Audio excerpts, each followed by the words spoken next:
Thank you. You may all seated. The court now is in session. Call the case.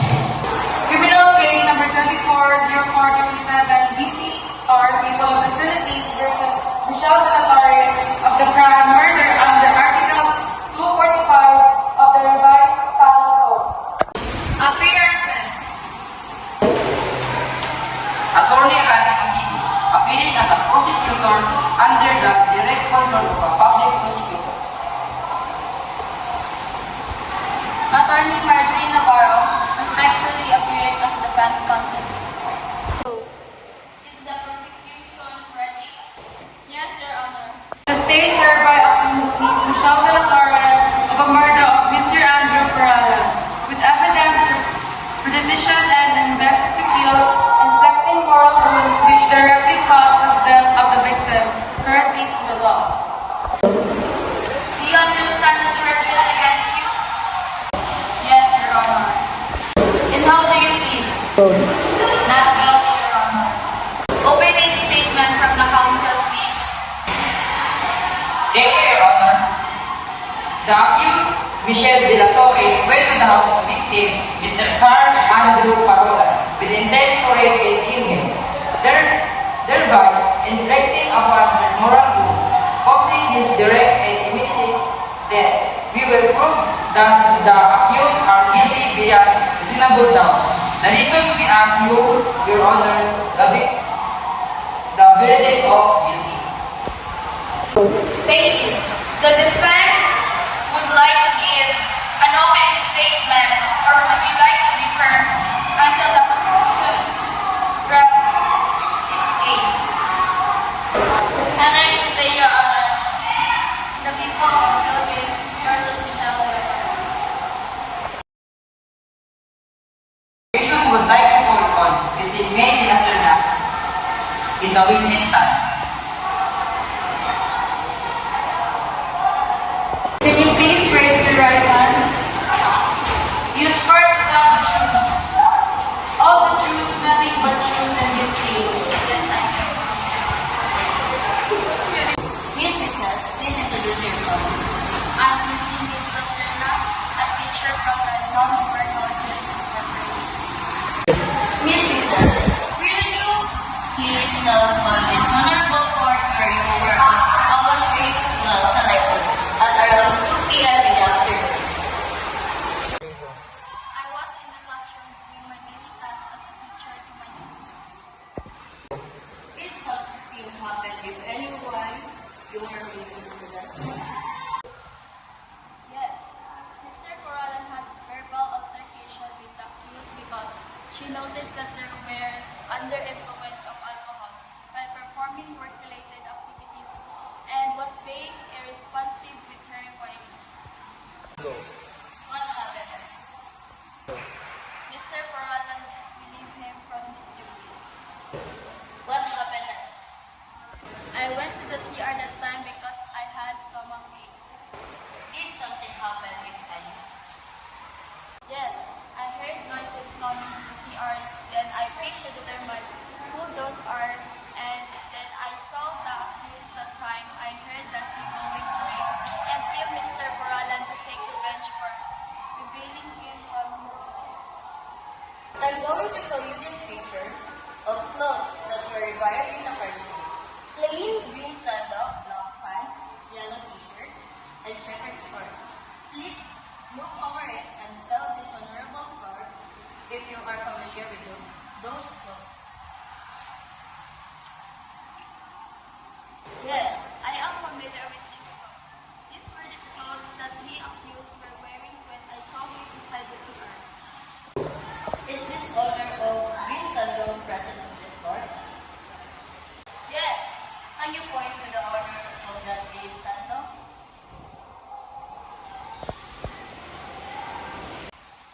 When you heard about his plan to rape and kill the victim, what did you do? I went outside to look for Mr. Coralan to warn him, but he was nowhere to be found. When I asked back coordinator, he told me that Mr. Coralan already with house. So I decided to go to Mr. Coralan's house with my boyfriend, Junior Mata.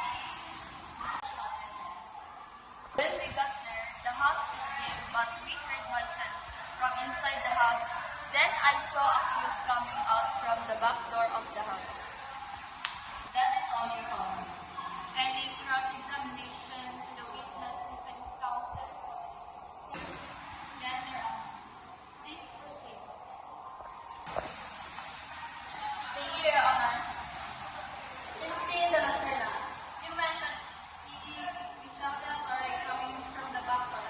Are you saying she is the murderer? Yes. How are you sure that it is Michelle de la Torre when in fact you said that the house is clean? I am certain on that because the physics of that woman resembles like of Michelle de la Torre. Miss Witness, you have such a clever and bright eyes that you can see in the dark. Are you a mutant? Objection, Your Honor. The defense counsel question is irrelevant. Sustain. The defense counsel should refrain from asking irrelevant questions. Focus on the issue. Understood. No further questions. Redirect. No, Your Honor. Thank you, counsel. For the defense, you may now call your witness. Yes, Your Honor. I would like to call on Miss Josie Lagrava in the witness stand.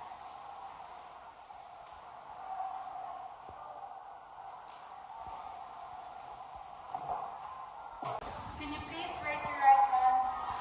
Do you swear to tell the truth? All truth, nothing but the truth in this case. Yes, I will. How are you related? Enough, please.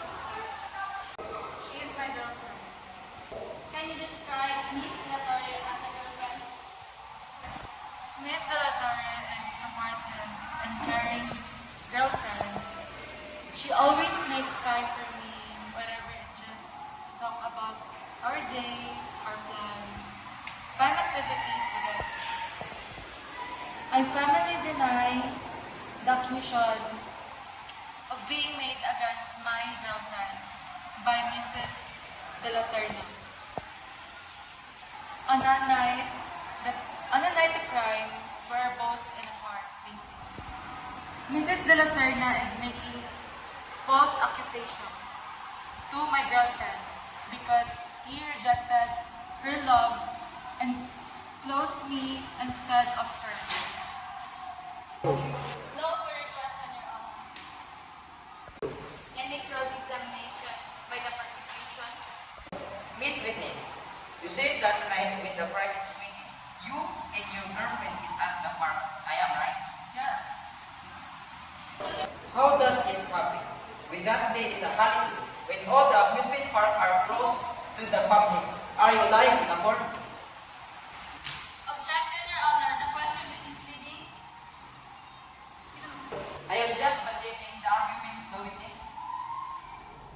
Overruled. Witness, please answer the question. Yes, but we are allowed to go inside because the owner is my mother. So even if closed to the public, we're still go inside the park.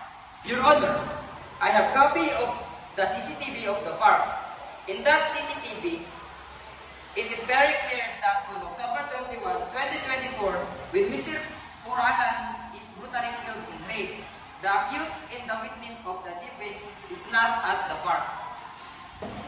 Miss Lagrava, are you aware that if you lie on this girl, you will be cited in contempt? But I'm not lying, Your Honor. For sure, the CCTV footage is tempered. I and my girlfriend is at the park on October 21, 2024. You are romantic in love with that criminal. Aren't you, Miss Lagrama, that you are willing to lie in this court? Objection, Your Honor. The prosecution already sentenced my client with a verdict. That's absurd. Sustain. Prosecution, stay to questioning, and never give a verdict to the client. Understood. No further question, Your Honor. Redirect. Thank you, counsel, for prosecution. You may now call your second witness. Your Honor, we are now resting the case for the prosecution. How do you intend to submit your formal offer? We can now offer our evidence, Your Honor. Proceed. Exhibit A is a plain green sandal that the witness identified as being worn by the accused before the commission of the crime, and which was retrieved at the boarding house of the accused by the police officer. Exhibit B is the black pants that was identified also by the witness and which was retrieved by the police officer in the boarding house of the accused. Same with Exhibit C. Yellow t-shirt, Exhibit D, checkered short. Any closing statements? Your Honor, today we have the burden of proof as the evidence shown which are the clothes that the witness had identified as being worn by the accused before the killing happened and which was retrieved at the boarding house of the accused.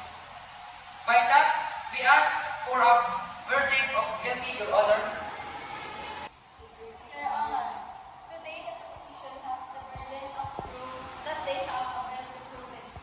Your Honor, they have not shown beyond reasonable doubt that my client is guilty. The evidence does not show that the accused murdered Mr. Corrala. By that, we ask for a verdict of not guilty, Your Honor.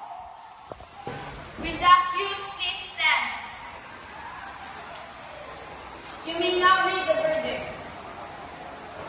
In the matter of People of the Philippines versus Michelle de la Torre, therefore, after hearing and checking the authenticity and validity of the statement form, the witness both parties, the court find accused guilty beyond reasonable doubt of the crime murdered under Article 246 of their Penal Code and sentence accused reclusion perpetua, in order to pay 1 million pesos to the victim family, completion of damage so ordered.